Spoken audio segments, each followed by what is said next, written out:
Hi everyone. So season 26 is around the corner and we have seen no changes, no adjustments to the wizard class in Diablo 3. And that both struck me a little bit as a surprise and also made me feel quite sad for them. So I think there is a lot of stuff going the wrong direction with the class in general and something that needs fixing over probably the next few seasons or so. And I want to give some of my feedback for Wizard in general, some of the problems that I have identified with the class that plague all the builds, and how to solve them. I've been discussing this topic for a while on my stream.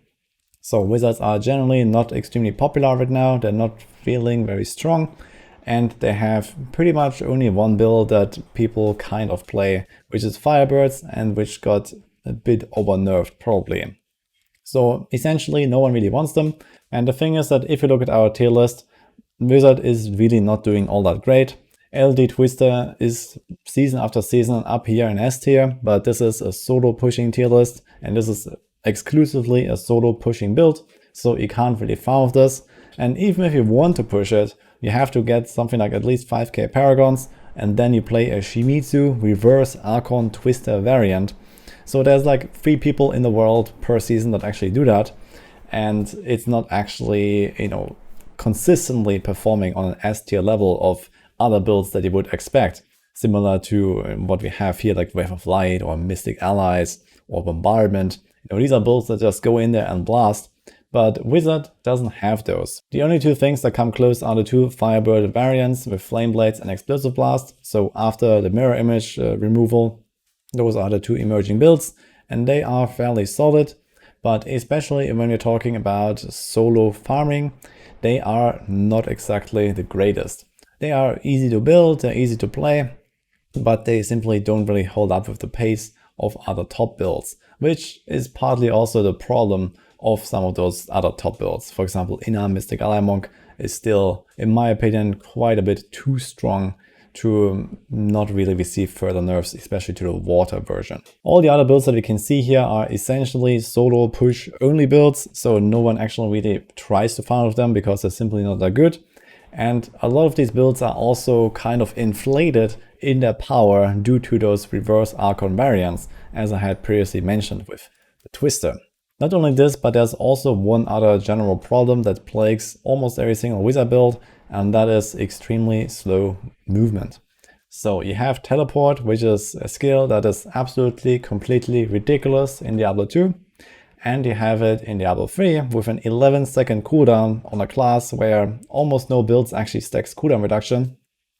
And you have a weapon for it, Elder Walker, that removes that cooldown, but almost no build can use that outside of T16. There's one passive that supports it, which is Illusionist passive that gives you a reset on teleport when you take enough damage, but obviously you generally don't really take any damage when you're speed farming. That's the whole point. You just want to obliterate entire screens and you don't proc this teleport reset. So you don't have any mobility on this class, and playing anything other than Firebird in a speed farming scenario just makes the whole class feel kind of slow and like you're just wading through mud, waiting for your 10-second teleport cooldown to come up again. And lastly, there's one other very important detail that is completely missing from the game, and that is a UI indicator for shields. Wizard is a class that is almost entirely balanced around having permanent shields all the time on pretty much every single build. You want to have your shields up, and we have no clue how big our shields are at any given moment unless we stop doing whatever we do and we mouse over the health bar in the UI. I think this is absolutely terrible, and Wizard is not even the only class that relies on shields. Almost every single speed farming build has Squirt's Necklace plus Molten Wildebeest combo or something like that, and those builds would also benefit from such an UI shield indicator, and even if it's just something as simple as showing us the numbers. In D2, the technology was already there by just clicking on your health bar and you would permanently toggle on or off your numbers, but apparently we don't have it in D3. Now, if you take this collection of problems that I have just spelled out here as kind of like the baseline to start making adjustments to all the wizard sets and the wizard class in general, I believe wizards could actually become way more fun than they are right now, way more popular than they are now, and I would really like to see some updates not just do some numbers on a set here and there and then have people be happy with it for a season or so, but something that actually gives them like a permanent solution to the problems that exist. So let's get into it. Number one, the teleport. I think that teleport is by far the worst movement skill in the game, because most importantly of the cooldown, and it also has some issues with rubber banding. So especially when you play the Vyr set or any super high attack speed build where you teleport a lot, you will notice this, that after those animation changes made in Season 23, we actually start rubber banding a lot. So I think that the base skill needs to be improved in some way to allow wizards to more easily move around, especially in speed farming. And also this rubber banding issue has to be solved somehow. So I propose that we reduce the base cooldown from 11 down to around 6 seconds, maybe 7 or so, and also increase the animation time slightly. So it won't feel like super fast anymore as it does now, but I guess somewhere close to it there might be like a sweet spot to reduce this rubber banding issue, and it can still be like a very fast fluid animation similar to what we know so far.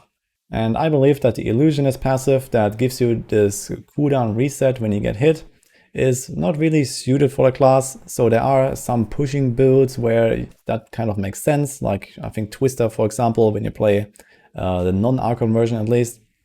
So you can use Illusionist there, and then you get a reset on your teleport and you can move around more easily. But I think this should just become some kind of like speed farming passive to give you something somewhat close to an End of Walker effect when you combine it with this base cooldown. So maybe this could be, changed a little bit in numbers. So here obviously I made it like a very mobile class suddenly by default. Maybe this is a bit too much, but there should be at least some options that are available to every single build to improve your teleport somehow, because End of Walker ain't cutting it. One other thing that doesn't really need to happen in this case, but would be nice, is also maybe some other teleport synergy from some item, something that you can just throw in a build if you like to make it more speed farmy than it is usually. So maybe also something like instead of this passive change, we have this cooldown reduction on some armor piece, or maybe even make it a roll on an offhand, or I don't know what. So this might be also pretty cool to just have like, instead of this typical teleport skill damage, you could just replace it with teleport cooldown reduction or so. And suddenly this would actually be, an option that everyone has. Now let's talk about sets. Now one of the biggest ones here is the Vyr set, the Archon set. And this definitely needs an overhaul. The problem is with wizards that almost every single set essentially devolves into a reverse Archon playstyle, meaning that you use the Swarmy and use Fazula, and you go into Archon, you wait 20 seconds doing absolutely nothing, you come out of Archon, and then you have 20 seconds of buff where you destroy stuff and you move on. Now this is a playstyle, as I had mentioned in the intro, that is not really suitable at all for anything besides solo pushing, or maybe group pushing if that ever becomes a thing again for wizards. And it is also not popular, it is clunky, it is slow. You usually cannot do this until you're extremely high Paragon, because you're squishy as hell. You usually give up very important damage reduction multipliers, but this happens on almost every single set. We have seen this a lot on LoD builds with the Twister or Hydra builds with reverse Archon, but also Typhon does this these days, Firebird does it these days. Theoretically, you could even try it on DMO, theoretically even on Tal Rasha. So there's nothing that's safe from Archon. And I think Vyr should be the Archon set. And everything related to Archon should be confined in this area here. Now talking about Vyr specifically, one huge issue it has is that it has absolutely terrible single target damage, and also finishing elites is incredibly difficult, and this also should change in some way. So you usually rely on Shantoto, and Shantoto does all the damage for you, and I think this playstyle is kind of fine. I guess it's rather popular. People like, going in Archon form, blasting everything around them. This is kind of okay, but I think it would be amazing if there was an at least equal playstyle that actually revolves around the Archon abilities. The beam, the punch, the explosive blast, and also there should be like an extra ability, because there's one extra slot that is unfilled in the Archon form, and that should maybe fill that niche of like single target damage or elite damage in some way. So I just proposed an idea here, just some extra fourth ability, maybe something that scales well when you have very few targets, because this is really like the one weakness that Vyr has and which makes it extremely clunky to play in some cases. Another thing I would like to see improved here is also the Fazula belt. Maybe just give it more stacks so that when you enter Archon, you immediately have like, you know, a much bigger like share of the total Archon stacks you're gonna have in the end compared to now, where sometimes you have monster types with lots of little small trash, or you have Illusionist packs and you get lots of extra Archon stacks and become super powerful. But on other occasions, especially when you don't have that, or you fight very high HP trash, or you just try to finish off some elites or the bosses, you have no Archon stacks, you have no damage, and also no damage reduction. So I think this kind of roller coaster should be just be slowed down a little bit, just not make it such high highs and not such low lows, and just a bit more consistency, so that, yeah, killing a lot of enemies still helps you, but it's not to the point where you can only fight the smallest of the small trash, so that this gives you extra stacks. And also one issue that I have with the Archon playstyle is that you always have to spam number 1 every single second, and there's not really any thought, not any play involved there. Most people simply just macro it.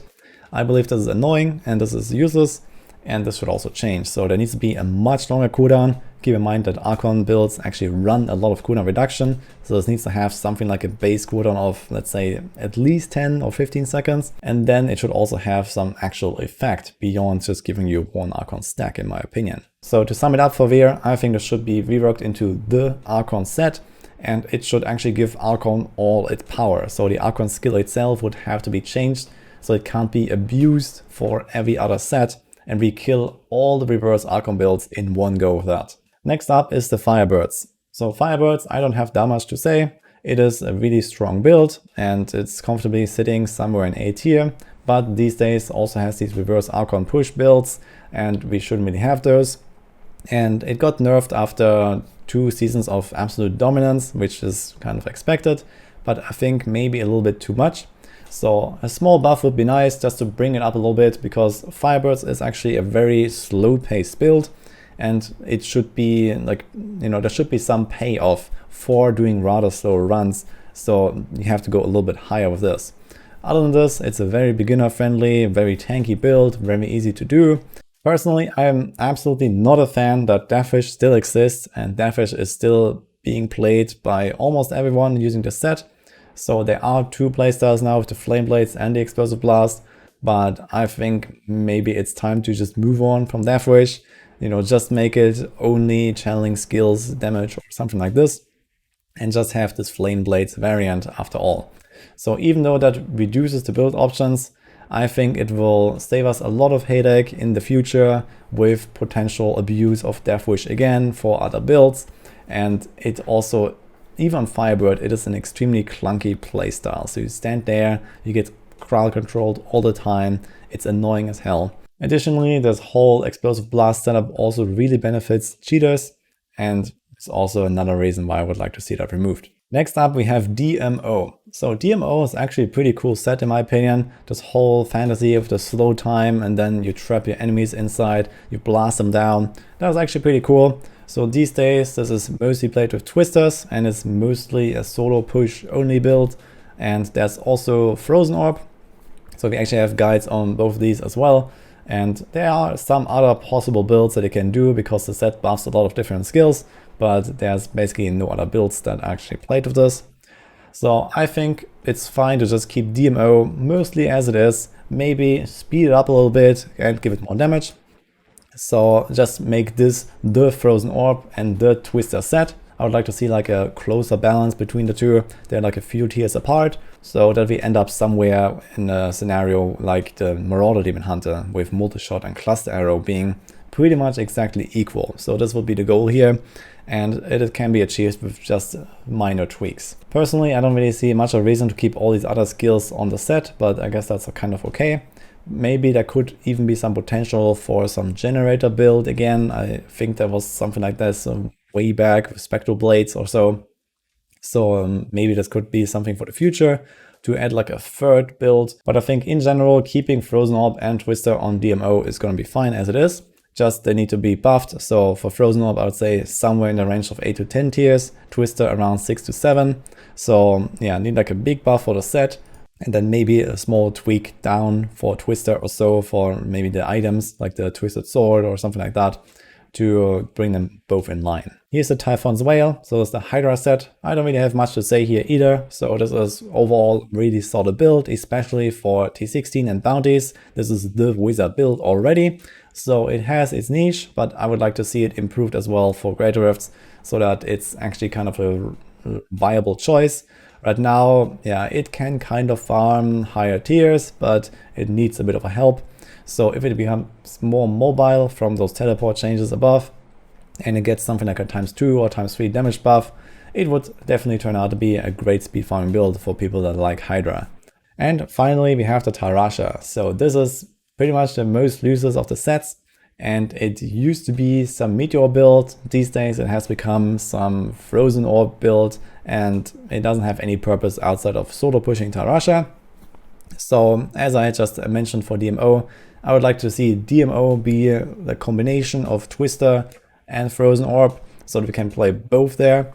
And this would free up Tal Rasha to not be Frozen Orb anymore, but instead become a real Meteor set.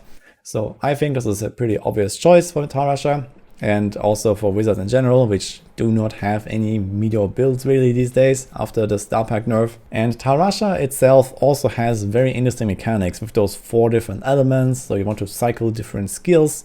So I think this can really serve as an inspiration to make such a setup again, so that you fire different runes of meteors at different times. So maybe you can call them down, depending on which skill you use. Maybe you can even make like a combination of runes depending on which skills you use.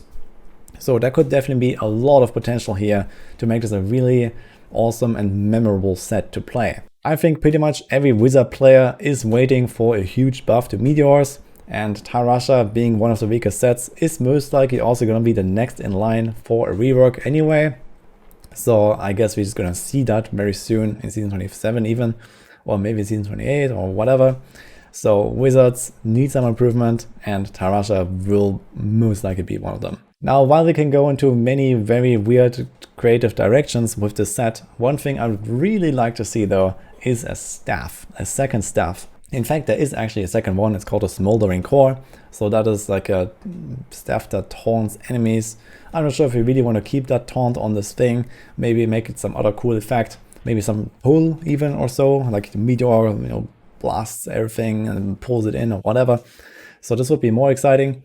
But I would really like to play this with a staff. So you have these, kind of like slower paced, very heavy impacts. And there's basically no build in the game that actually uses a staff, and very few two-handed builds in general. So I think this would be a great opportunity here. If you have any ideas of your own of how this Tal Rasha set should look like, then I would really like to hear those. So I've seen a lot of concepts for Tal Rasha for some kind of Meteor rework already, but maybe you have some really cool spark of creativity yourself.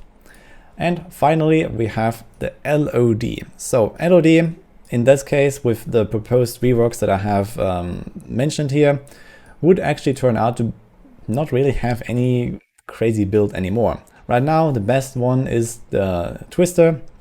So we have this here quite far up, and then there's also Hydra, there's also Frozen Orb, there's also Meteor. But yeah, I think LoD, after doing all these reworks, could actually become kind of like a joker for some new stuff, so that we don't see some, further like set reworks anymore at some point, but we could see new builds being introduced to LoD. So there could be these channeling builds with, for example, this mentioned Deathwish change to be like a channeling build, like channeling damage buff. There could maybe be some kind of mirror image stuff. With mirror images are actually not that terrible when you use a skill like Arcane Orb, for example. They actually throw orbs at enemies and don't run away necessarily. So this was mostly a flame blades thing. There could be explosive blast builds, there could be generator builds, there could be even wave of force. So there's all kinds of shenanigans that we could throw on LoD here. And I think this should become kind of like the backup for new builds that don't really fit anywhere else. And at the same time, most of those proposed set changes that I made here wouldn't really affect any of those LoD builds here anyway, so they would just stay where they are. And that also concludes my thoughts about the Wizard right now. So I really hope that Blizzard takes an opportunity in the following seasons to take a look at all this like Archon stuff in particular, the teleport, and just give those sets more of an identity and less of this dependency on really clunky mechanics. So this is really what's the worst part about playing a wizard is these days, and this should be improved. Obviously, there are many other ideas out there. Let me know what you think, if you agree or disagree, or you have some other cool ideas for any of those builds that I mentioned, or something I didn't mention. And the more the merrier, I guess, for the devs to look at. In any case, I hope you enjoyed my thoughts here. Let me know what you think, and I'll see you guys next time.